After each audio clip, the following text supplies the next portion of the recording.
जब अधर्म अपनी सारी सीमाएं पार कर जाए, जब अत्याचार इतना बढ़ जाए कि देवताओं का स्वर्ग भी कांप उठे, जब दैत्यों के अहंकार के सामने स्वयं धर्म असहाय दिखाई देने लगे, तब प्रकृति केवल शांत नहीं रहती, वो अपना सबसे भयंकर रूप धारण करती है। आकाश में काले बादल छा गए थे, दिशाएं रक्तिम हो चुकी थी, धरती दैत्यों के पैरों तले कांप रही हे थी आदिशक्ति, और देवताओं के मुख से केवल अब इस एक ही संसार पुकार की निकल रक्षा रही थी। केवल आप ही कर सकती हे हैं। आदिशक्ति, अब इस संसार की रक्षा केवल आप ही कर सकती हैं। उसी क्षण ब्रह्मांड के हृदय में एक ऐसी शक्ति जागृत हुई जिसका स्वरूप देखकर देवता भी विस्मित हो गए। उनके शरीर का वर्ण था घने अंधकार जैसा काला, केश खुले हुए, नेत्र अग्नि की तरह लाल, गले में नरमुंडों की माला, हाथों में भयंकर अस्त्र और मुख पर ऐसा प्रचंड तेज जिसके सामने स्वयं मृत्यु भी भयभीत हो जाए। वो थी महाकाली। वो विनाश की देवी नहीं थी, वो अधर्म के विनाश का अंतिम उत्तर थी। बहुत समय पहले दो अत्यंत शक्तिशाली असुर भाई थे, शुंभ और निशुंभ। दोनों ने कठोर तपस्या करके महान शक्ति प्राप्त की थी। उनके तप से देवता चिंतित हो उठे। वरदान और शक्ति प्राप्त करने के बाद दोनों भाइयों के भीतर अहंकार भर गया। उन्होंने विशाल असुर सेना एकत्र की और तीनों लोगों पर अपना अधिकार जमाने निकल पड़े। एक एक करके उन्होंने देवताओं को पराजित करना शुरू कर दिया। इंद्र का स्वर्ग छीन लिया गया, देवताओं को उनके पदों से हटा दिया गया, यज्ञों में बाधा डाली जाने लगी और चारों ओर असुरों का आतंक फैल गया। देवता विवश होकर पृथ्वी पर भटकने लगे। तब सभी देवताओं ने हिमालय की ओर जाकर आदि शक्ति का स्मरण किया। उनकी प्रार्थना से एक अद्भुत दिव्य शक्ति प्रकट हुई। उस देवी का स्वरूप इतना मनमोहक और तेजस्वी था कि स्वयं असुर भी उनकी ओर आकर्षित हो गए। शुंभ ने देवी के बारे में सुना तो उसके मन में अहंकार जागा। उसने संदेश भेजा, देवी, मेरे पास तीनों लोकों का वैभव है, मेरे पास असंख्य सेनाएं हैं, तुम मेरी पत्नी बनकर मेरे महल में आ जाओ। देवी मुस्कुराई। उन्होंने शांत स्वर में उत्तर दिया, मैंने प्रण लिया है कि जो मुझे युद्ध में पराजित करेगा वही मेरा अधिकारी होगा। शुंभ के अहंकार को यह बात सहन नहीं हुई। उसने अपनी विशाल सेना देवी पर आक्रमण करने के लिए लेकिन उसे क्या पता था, वो जिस शक्ति को चुनौती दे रहा था वो स्वयं जगत की आदि शक्ति थी। असुरों की विशाल सेना पर्वतों की तरह देवी की ओर बढ़ी। चारों ओर शंखनाद हुआ। देवी के अस्त्रों से आकाश चमक उठा। सिंह की गर्जना से दिशाएं कांप उठी। देवी ने अपने धनुष की प्रत्यंचा खींची। टंकार, उस एक आवाज से मानो पूरा ब्रह्मांड हिल उठा। असुर सेना देवी पर टूट पड़ी, लेकिन देवी के प्रत्येक बाण से अनेक असुर धराशायी होने लगे। तभी युद्ध भूमि में एक और भयंकर शक्ति प्रकट हुई। देवी के क्रोध से उनके मस्तक से एक काली ज्वाला निकली। वह ज्वाला धीरे धीरे एक विशाल स्त्री रूप में बदल गई। उनका शरीर घोर अंधकार के समान था। उनकी आंखें लाल अग्नि की तरह जल रही थीं।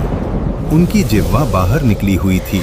बाल आकाश में बिखरे हुए थे और गले में नरमुंडों की माला झूल रही थी।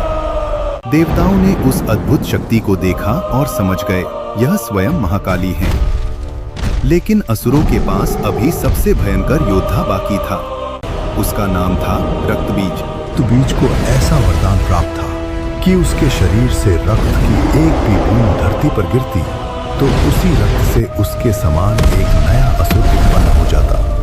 एक रक्तबीज से हजार, हजार से लाख और लाखों से करोड़ों असुर पैदा हो सकते थे।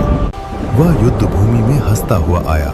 उसने देवी की ओर देखकर कहा, मुझे कोई पराजित नहीं कर सकता। देवताओं की सेना ने उस पर प्रहार किया, लेकिन जैसे ही उसका रक्त धरती पर गिरा, एक नया रक्तबीज पैदा हो गया। फिर दूसरे का रक्त गिरा और अनेक रक्तबीज उत्पन्न हो गए। कुछ ही क्षणों में पूरी युद्ध भूमि रक्तबीजों से भर गई। जहां एक गिरता वहीं सैकड़ों खड़े हो जाते। देवता भयभीत हो गए। देवी भी समझ गईं कि सामान्य अस्त्रों से इस असुर का अंत संभव नहीं। तभी महाकाली ने अपना विकराल रूप धारण किया। उनकी आंखों में प्रलय की ज्वाला जलने लगी। उन्होंने अपनी विशाल जिह्वा फैलाई और युद्ध भूमि की ओर दौड़ पड़ी। देवी ने आदेश दिया, इसके रक्त की एक भी बूंद धरती पर मत गिरने देना। और फिर शुरू हुआ महाकाली का तांडव। रक्तबीज देवी पर प्रहार करता रहा।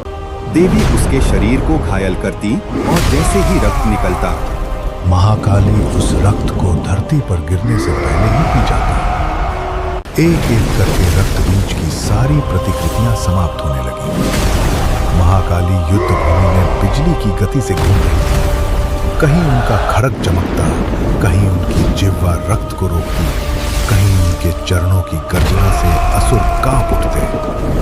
रक्तबीज समझ गया कि उसका वरदान अब उसके लिए रक्षा नहीं बल्कि मृत्यु का कारण बन चुका है। अंततः महाकाली ने उसे धरती पर पटक दिया। उनके प्रचंड प्रहार से रक्तबीज का अंत हो गया।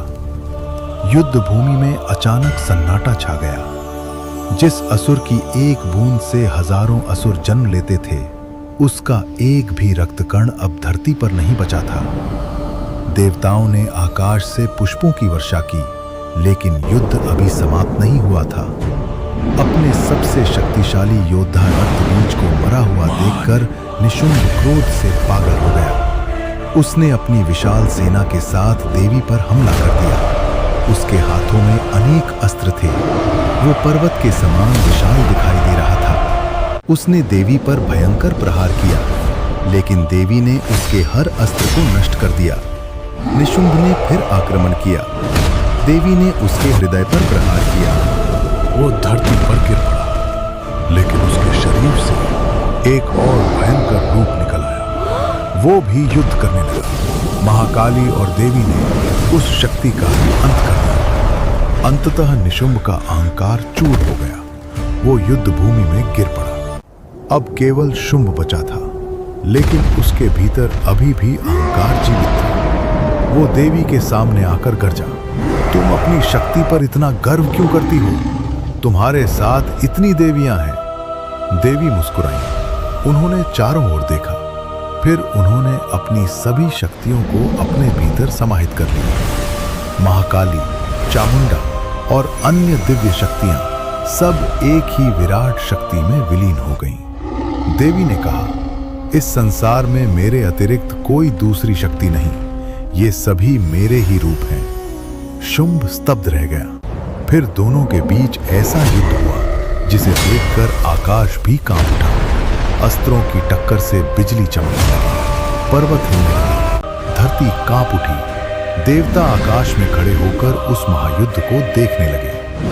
शुंभ ने अपनी पूरी शक्ति लगाई, लेकिन देवी के सामने उसका प्रत्येक प्रयास व्यर्थ हो गया। अंततः देवी ने अपने दिव्य अस्त्र से शुंभ का अंत कर दिया। असुरों का अहंकार समाप्त हो गया। तीनों लोकों में फिर से शांति स्थापित हुई। लेकिन महाकाली की यह कथा केवल युद्ध की कथा नहीं है। ये मनुष्य के भीतर चलने वाले युद्ध की भी कथा है। रक्तबीज उस नकारात्मक विचार का प्रतीक है जिसे जितना दबाओ, अगर उसकी जड़ समाप्त न करो, वो उतना ही बढ़ता जाता है। शुंभ अहंकार का प्रतीक है, निशुंभ आसक्ति और स्वार्थ का प्रतीक है, और महाकाली वह हमारे भीतर की वो शक्ति है जो भय के सामने झुकती नहीं, जो अन्याय के सामने मौन नहीं रहती, जो अंधकार को देखकर स्वयं प्रकाश बन जाती है। इसलिए महाकाली का स्वरूप केवल भयानक नहीं है, उनका भयंकर रूप भी माँ का ही रूप है। जैसे माँ अपने बच्चे को संकट से बचाने के लिए सिंहनी बन जाती है, वैसे ही आदि शक्ति संसार की रक्षा के लिए महाकाली बनती है। जब जीवन में भय आए, जब चारों ओर अंधकार दिखाई दे, जब लगे कि बुराई बहुत शक्तिशाली हो चुकी है, तब याद रखना, जिस शक्ति ने रक्तबीज जैसे असुर का अंत किया, जिस शक्ति ने शुंभ और निशुंभ के अहंकार को मिटा दिया, वही आदि शक्ति आज भी हर भक्त के भीतर साहस बनकर विद्यमान है। बस आवश्यकता है उसे पहचानने।